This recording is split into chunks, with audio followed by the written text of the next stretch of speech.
សំរីបរាប់ពីប្រាសាទដែរសម្រាប់ជនជាតិកម្ពុជាយើងនេះខ្មែរយើងមិនសូវមានអ្នកណាមួយចំណាប់អារម្មណ៍នឹងបេតិកភណ្ឌរបស់ជាតិយើងប្រាសាទនេះទេតែសម្រាប់ពួកបរទេសដូចជាពួកអឺរ៉ុបពួកអាមេរិកជាដើមគេចំណាប់អារម្មណ៍ណាគេសុខចិត្តចំណាយប្រាក់រាប់ពាន់ដុល្លារធ្វើដំណើរឆ្លងទ្វីបតាមអាកាសហ្នឹងមកកាន់ទឹកដីកម្ពុជាយើងដោយវាល្បីថានៅប្រទេសកម្ពុជានឹងមានប្រាសាទដែលសាងឡើងពីថ្មនឹងអស្ចារ្យណាស់គេផ្សាយឃើញតាមរូបភាពរូបស្រីអីទស្សនាវដ្តីទៅគេឃើញជាចង់ឃើញចង់ដឹងព្រោះគេដឹងថាអាយុប្រាសាទហ្នឹងវាជាង 1000 ឆ្នាំមកហើយដូចតែជាង 1000 ឆ្នាំមុននោះនៅទ្វីបគេហ្នឹងគេមិនទាន់ធ្វើអីកើតទេខ្មែរយើងជាង 1000 ឆ្នាំមុនយើងធ្វើប្រាសាទថ្មកើតគេគិតចំណាប់អារម្មណ៍ចឹងគេនាំតែមកមើលគេឃើញតាមតែរូបភាពរូបថតទស្សនាវដ្តីកសែតទៅគេស្មាននឹងអង្គរវត្តនៅវាតូចស្មាននៅប្រាសាទនឹងវាតូចដល់គេធ្វើមកគេមកដល់កំណើតដល់ឃើញរូបភាពតាមកិលទៅដល់នោះប្រសិនមិត្តអង្គរកិលគេក៏លេចទៅឃើញគេស្រេចផ្លឹកបាត់ផ្លឹកកពួកបរទេសណាគេថាគេស្មាននៅប្រាសាទនឹងវាតូចដល់ឃើញវាធំយ៉ាងហ្នឹងគេអស្ចារ្យណាស់គេថាជាង 1000 ឆ្នាំមុនណាមិនទាន់មានណាផលិតបង្កើតគ្រឿងចក្រគ្រឿងអីយឹតយោងលើកថ្មអីកើតផង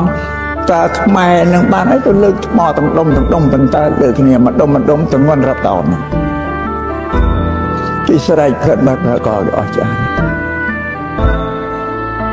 ប្រាសាទដែលគេទៅមកឃើញតែខ្មែរយើងអត់សូវបានចំណាប់ចាប់អារម្មណ៍ទេជួនកាលអ្នកស្រុកនៅក្បែរអង្គរវត្តហ្នឹងកើតពីក្មេងទៅចាស់មិនដែលចូលទៅក្នុងបរិវេណអង្គរនោះផងគាត់អាចឃើញនៅពីផ្ទះគាត់ពីឆ្ងាយឃើញកំពូលប្រាសាទប្រកបដែរចូលទេមកជីវិតគាត់អញ្ចឹងអត់មានចំណាប់អារម្មណ៍ទេឡើយសោះនេះដល់មកសប្តាហ៍បច្ចុប្បន្នសប្តាហ៍នេះទៀតក៏មិនសូវមានចំណាប់ចាប់អារម្មណ៍ដែរសម្រាប់ជនជាតិយើង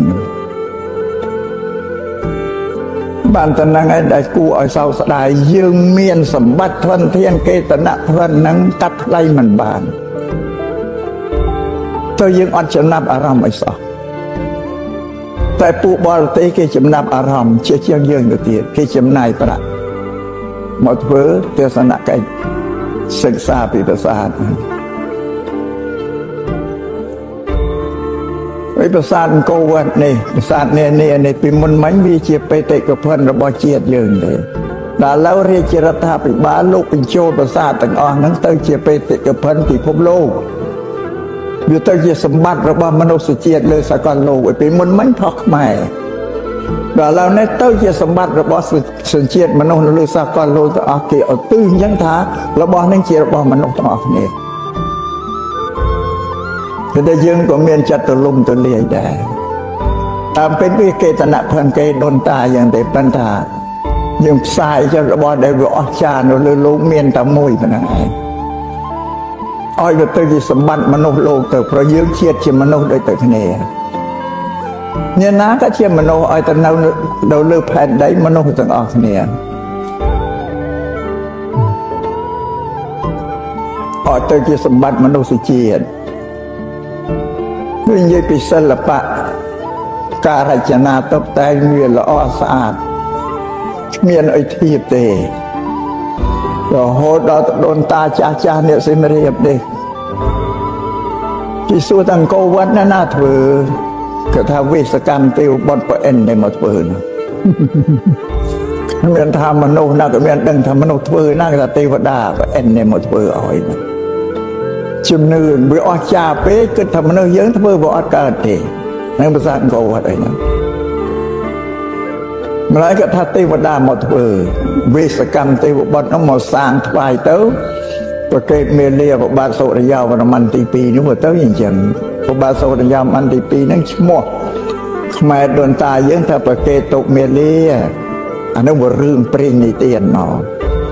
ខាងគាត់ដែលលោកមកប្រមូលមេដាលោកបដិសន្ធិនឹងចាប់កំណើតលោកឲ្យសពឃើញប្រអិននឹងយកកំរងផ្កាមកដាក់លើពោះអញ្ចឹងបានដល់ប្រកេតទុកមេលាណា อันนั้นเรื่องราวข้างแม่อย่างนั้นว่าศิลาจาระแบบเสียงก็ยัยทับไปเอ็นหมดเพื่อเอาบอนเนี่ยเดี๋ยวอันเมียนปัญญาเต้าแต่ชื่อทันยังไงไปยืงเนี่ยเมียนปัญญายืงตัวปีนิดเมินประสาทนั่งเต่าเคยเมียนไอ้กระซาเป็นเชี่ยแสดงยืงเพราะกันไล่คลาสร้างอัตตันหายเด็เพิ่มตันหายเด็บรูปอับซอตึมตรงบ้านดาแซ่เฉยเรียงมุกเรียงเพิ่มเตือนบ้านรำเล็กสังกัดเอาแบบเอาเราเจอรูปเรียงจะบ้านเลอะแต่เราเจอกำนุ่งเราเลยก็บัดกระโบคลาตีนครั้นแต่บ้านตะดาเรียงเต็มเตือนบ้านรำเล็กเอาแบบพอเจอกใบเตะจำตอนนี้มอนนังเชิญเต้าสังเกตเมื่อพอนะบางท่านังเต้ามันเมนตัวมือหม้อนะเด้